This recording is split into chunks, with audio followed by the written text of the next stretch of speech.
चलाइरहेको हामीले जे जति चलाइरहेको छौँ त्यसमा 14 पुस्तामा पर्छ। यसमा यसको प्रविधि चाहिँ माइक्रो प्रोसेसरको प्रयोग भएको थियो भने यो पर्सनल कम्प्युटरमा पनि पर्छ, विकास यो पर्सनल कम्प्युटरको रूपमा पनि विकास भएको हो। अनि त्यसको उदाहरण जस्तै एप्पल, IBM, PC यो पनि त्यही नै हो।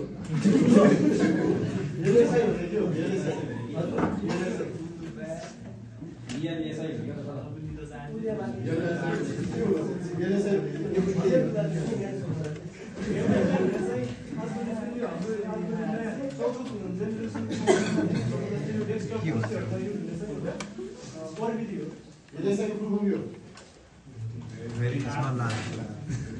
Very large scale intelligence.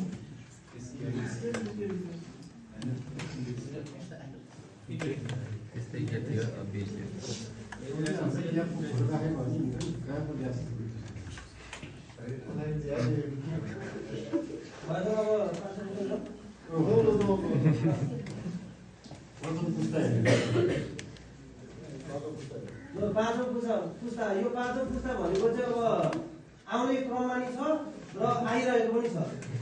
कति ठाउँमा आइसक्यो अनि अब आउने क्रममा नि छ। यो चाहिँ आर्टिफिसियल इन्टेलिजेन्स भन्छ यसलाई, AI को ग्रोथ भनेर थाहा नै होला। अनि यसको उद्देश्य भनेको सोच्न सक्ने र निर्णय गर्न सक्ने कम्प्युटर बनाउने रे। अनि आधुनिक कम्प्युटर जस्तै ल्यापटप, स्मार्टफोन आदि अब सबै यसै पुस्तामा पर्दछन्।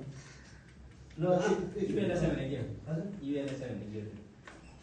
VLSI त अलिक भयो UNSA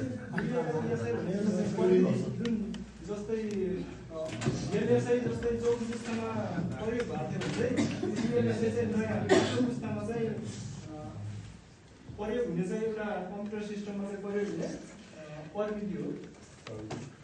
त्यसको लागि हो अल्ट्रा लार्ज स्केल पछाडि आइयो के